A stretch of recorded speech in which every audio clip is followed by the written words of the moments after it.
बिस्मिल्लाहिर्रहमानिर्रहीम। अस्सलामुअलैकुम वरहमतुल्लाहि वबरकातुहू। लाखों करोड़ों दुरूद सलाम नबी करीम सल्लल्लाहु अलैहि वसल्लम पर और आपकी आल पर। आज बेटा हमारा जो टॉपिक है वो है इम्पोर्टेंस ऑफ स्टैटिस्टिक्स।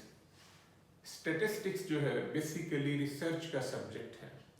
आज all over the world her issue के ऊपर जो है वो रिसर्च हो रही है। एक आदमी जो स्टैटिस्टिक्स की इंफॉर्मेशन रखता है, स्टैटिस्टिक्स को अप्लाई करना जानता है, उसकी efficiency as compare to layman जो है वो बहुत ज़्यादा है।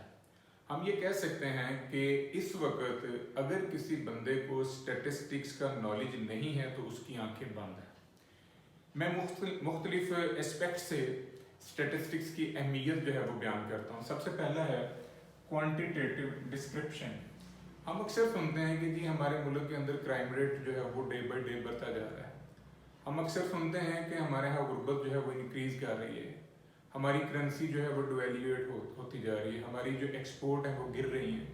तो एक आम आदमी जब बात करेगा तो वो इसी तरह बात करेगा, लेकिन जो स्टैटिस्टिकल इंफॉर्मेशन रखने वाला बंदा है वो जब भी इन इशू पे बात करेगा वो क्वांटिटेटिव फॉर्म के अंदर बात करेगा, उसकी बात ज़्यादा लॉजिकल होगी।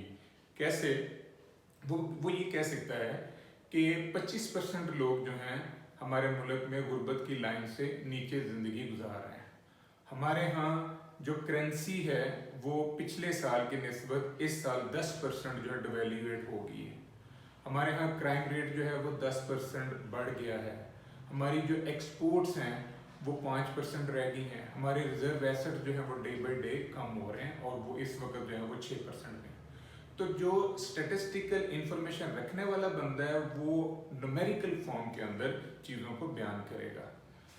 क्वांटिटेटिव कंपैरिजन, स्टैटिस्टिक्स जो है ये हेल्पफुल है दो मुख्तलिफ फिनोमेना को या दो से ज़्यादा फिनोमेना को क्वांटिटेटिव वे में कंपेयर करने में। मसलन आप दो डिफरेंट लोकेलिटीज़ का परचेजिंग पावर चेक करना चाहते हैं या उनका लाइफस्टाइल चेक करना चाहते हैं, कॉस्ट ऑफ लिविंग इंडेक्स बनाएंगे आप और देखेंगे कि कौन सी लोकेलिटी जो है वो हाई लिविंग स्टैंडर्ड के ऊपर है।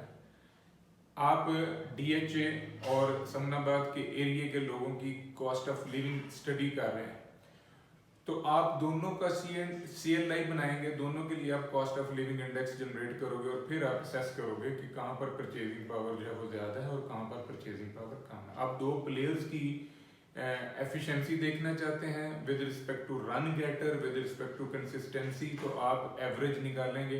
जिस प्लेयर का एवरेज स्कोर ज़्यादा होगा वो बेस्ट रन गेटर है और जिस प्लेयर का CV कोफिशिएंट ऑफ वेरिएशन कम होगा वो ज़्यादा कंसिस्टेंट है। तो हम चीज़ों को कंपेयर करने के लिए न्यूमेरिकल फॉर्म जो है उसमें बात करते हैं। फोरकास्टिंग है, स्टैटिस्टिक्स जो है बहुत हेल्पफुल है फोरकास्टिंग के अंदर। हम on the basis of past future को प्रोजेक्ट करते हैं। जैसे नोट करेंगे कि मैंने दो पिक्चर्स बनाई हैं, इसमें ओवरऑल यानी इंक्रीजिंग ट्रेंड है, कभी वैल्यू इंक्रीज करती है कभी डिक्रीज करती है, लेकिन जो ओवरऑल पैटर्न है वो इंक्रीज कर रहा है। सिमिलरली यहाँ पर कभी वैल्यू में इंक्रीजिंग ट्रेंड आता है कभी डिक्रीजिंग, लेकिन जो ओवरऑल ट्रेंड है वो डिक्रीज कर रहा है। तो हम माजी को देखकर फ्यूचर को प्रोजेक्ट कर सकते हैं। आप ये कह सकते हैं कि फलां टीम जो है उसने 10 ओवर में इतने स्कोर किए हैं, तो अगर इसी तरह खेलती रही तो उसका जो नेक्स्ट प्रोजेक्टेड स्कोर होगा वो इतना होगा। यानी on the basis of previous information आप फ्यूचर के बारे में असेस कर सकते हैं।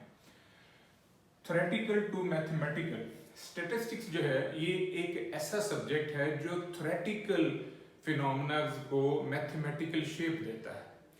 इकोनॉमिक्स के अंदर आपने प्राइस और डिमांड का रिलेशनशिप जो है वो स्टडी किया है। जैसे ही किसी चीज़ की कीमत बढ़ती है तो उसकी डिमांड कम हो जाती है और जैसे ही उसकी कीमत में कमी आती है तो उसकी जो डिमांड है वो बढ़ जाती है।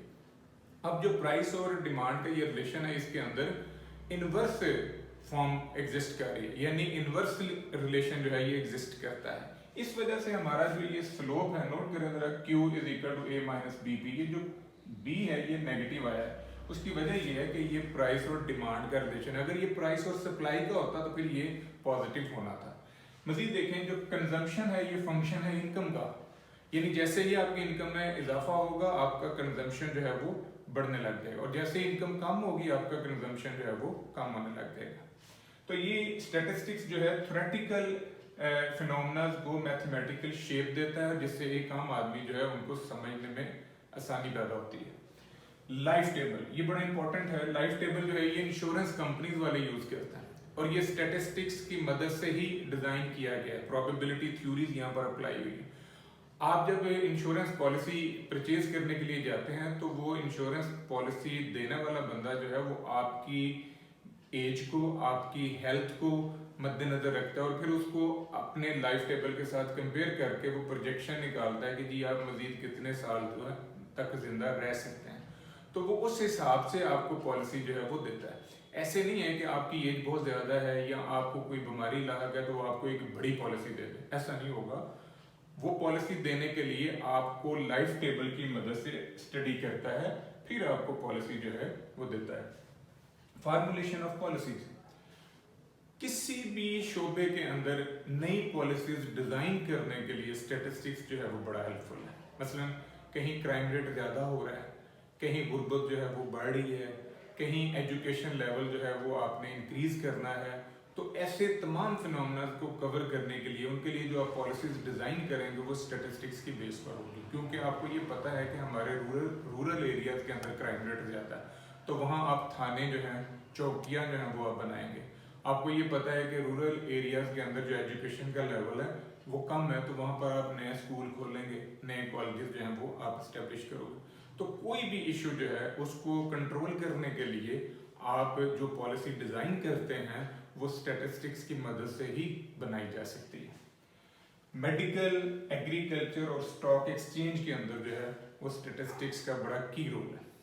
अब जितनी भी मेडिसिन बनती हैं उनकी एफिशिएंसी, उनकी रिलायबिलिटी जो है वो on the basis of statistical tool he pharmaceutical companies जो हैं वो चेक करती हैं। एग्रीकल्चर के अंदर नई नई पैदावार जनरेट करने के लिए, नए नए बीज जनरेट करने के लिए और उनकी यील्डिंग जो एबिलिटी है उसको टेस्ट करने के लिए हम जो है स्टैटिस्टिक्स को यूज करते हैं। एक्सपेरिमेंटल डिजाइन वहां पर अप्लाई किया जाता है, 1 वे, 2 way and latent scale so on. Stock exchange के अंदर किसी भी कंपनी के शेयर्स परचेज करने से पहले आप उसकी प्रीवियस ग्रोथ को या डिक्लाइन को स्टडी करते हैं, यानी on the basis of past आप उसकी फ्यूचर की शेयर प्राइस को प्रोजेक्ट करते हो, फिर आप उसके अंदर जो है वो इन्वेस्टमेंट करते हो। अगर कोई कंपनी जो है वो इंक्रीज कर रही होगी, उसकी प्राइस जो है वो इंक्रीज कर रही होगी, तब आप उसके अंदर जो है वो इन्वेस्टमेंट करेंगे, अदरवाइज आप उसमें इन्वेस्टमेंट नहीं करोगे।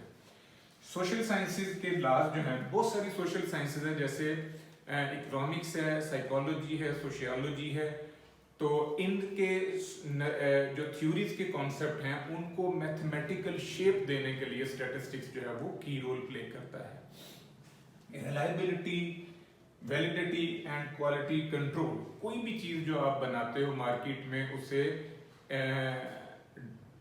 मार्केट के अंदर उसको भेजने से पहले आप उस चीज की रिलायबिलिटी, उस चीज की वैलिडिटी, उस चीज का क्वालिटी कंट्रोल चेक जो है वो लगा के आप चेक कर रहे होते हो कि जी ये मार्केट में कितनी इफेक्टिव होगी, इसको पजीराई मिलेगी कि नहीं मिलेगी। तो ये सारी चीजें, रिलायबिलिटी जो है, वैलिडिटी जो है, या क्वालिटी कंट्रोल लिमिट्स जो है, ये सारी की सारी आप स्टैटिस्टिक्स की मदद से ही बनाते हो। यही आपके लिए फिर हेल्पफुल होती है कि वो चीज़ जो है उसकी इनाग्रेशन आपने कब करनी है, कहाँ करनी है और किस शरह से करनी है। आइज ऑफ एडमिनिस्ट्रेशन, इंतजामी अमूर को चलाने के लिए जो हमारा स्टैटिस्टिक्स का सब्जेक्ट है ये की रोल प्ले करता है, यानी किसी भी शोबे के एडमिनिस्ट्रेटिव मेजर्स लेने के लिए आपके पास स्टैटिस्टिकल इंफॉर्मेशन होना बहुत ज़रूरी है उस शोबे से रिलेटेड। अगर आपके पास स्टैटिस्टिकल इंफॉर्मेशन उस शोबे से रिलेटेड नहीं है तो आप कभी भी उसके इंतजामी अमूर अच्छे तरीके से नहीं चला पाएंगे। तो ये था बेटा आज का हमारा टॉपिक। होप सो आपको स्टैटिस्टिक्स की इंपॉर्टेंस जो है वो क्लियर होगी। दुआ में याद रखिएगा। इंशाल्लाह अगली वीडियो के साथ फिर हाजिर होंगे। फी अमान अल्लाह।